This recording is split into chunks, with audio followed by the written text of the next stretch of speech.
ভাই দেখো ভাই, লক্ষ টাকার ভিউ ভাই। দেখো জীবনও এই সময় আর আসবে না। দেখো দেখো কত সুন্দর ভিউ দেখছো। বাতাস, দক্ষিণা বাতাস আমাদের করে। কোটি কোটি টাকা দিয়েও এই ভিউজ পাবা না ভাই। দেখো এত সুন্দর সিনারি। দেখো তো, এটাই হচ্ছে ভাই গ্রামের মধ্যে। আমরা গ্রামের ছেলে, এই এত সুন্দর মুক্ত হাওয়া আমরা সবসময় আমাদের নিঃশ্বাসে প্রশ্বাসে থাকে। তাই আমরা সবসময় এমন সতেজ থাকি, আমাদের মন সবসময় চাঙ্গা থাকে। দেখো কি চমৎকার ভিউ দেখতেছো। পুকুর পাড়ে এই যে আমি বাসের জায়গায় চলে আসছি। দেখো বাতাসে, এই যে ঠান্ডা হাওয়ায় বাতাসে দেখো বাঁশের পাতাগুলো কিভাবে দুলতেছে, আর এই মজাটা আমি নিচ্ছি। সত্যি হাজার কোটি টাকা দিয়েও এই ঠান্ডা উন্মুক্ত হাওয়া কখনো পাবা না। দেখো রে ভাই, দেখো দেখো বৃষ্টি আসবে, বৃষ্টি আসার পূর্ব মুহূর্তে। এই যে দেখো এখন দেখো সব ঠান্ডা, বৃষ্টি আসবে, বৃষ্টি আমাদেরকে সিগন্যাল দিতেছে আবার।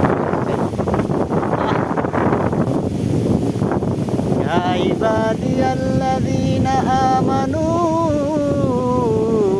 ইন্না আরদি ওয়াসিআতুন ফাইয়ায়া ফা'বুদুন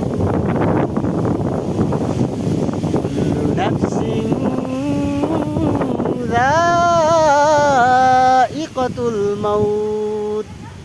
প্রিয় বন্ধুরা, আসলে কোরআন তেলাওয়াত করে ফেললাম, জানি না কেমন হয়েছে, কিন্তু আমার কণ্ঠ ভালো না। কণ্ঠ ভালো হলে আমি আরও সুন্দর করে তেলাওয়াত করতে পারতাম, কারণ আমি কোরআন তেলাওয়াত করতে পারি। আর মুসলমান হিসেবে সবসময় কোরআন তেলাওয়াত, কোরআন আমাদের বুকে রাখা দরকার। আর এই কাজটা আমি করি।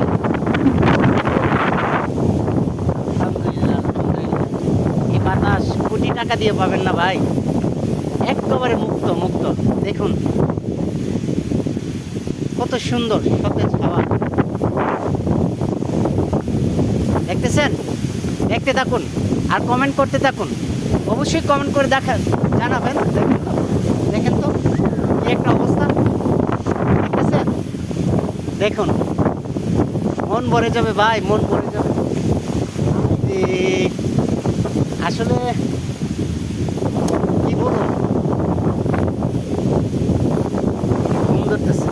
এখানে ঘুমাইতে পারলে অনেক ভালো লাগে, অনেক ভালো লাগে।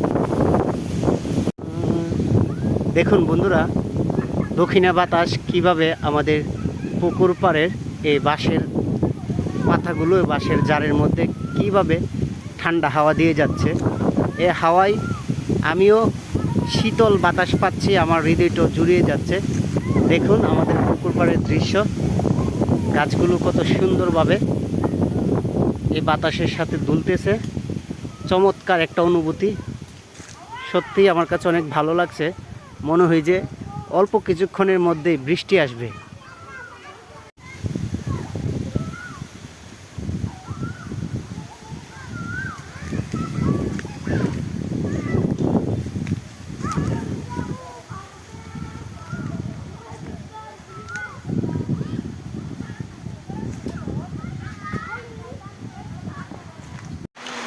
প্রিয় বন্ধুরা, দেখুন আজকে টানা 3 দিন ধরে বৃষ্টি হচ্ছে আমাদের এলাকায়।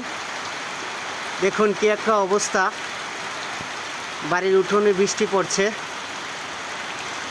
দেখুন ধান, চাউল এবং বন সব কিছু নষ্ট হয়ে যাচ্ছে। আমাদের ফসলি জমিগুলো নষ্ট হয়ে যাচ্ছে। মাঠে আমাদের প্রায় 20 কানি ধান ক্ষেত আছে, ওইগুলো নষ্ট হয়ে যাচ্ছে। ধান কাটতে পারছি না, কারণ বৃষ্টি টানা 3 দিন ধরে। আপনারা সবাই দোয়া করবেন বৃষ্টি যেন অতি দ্রুত শেষ হয়ে যায়।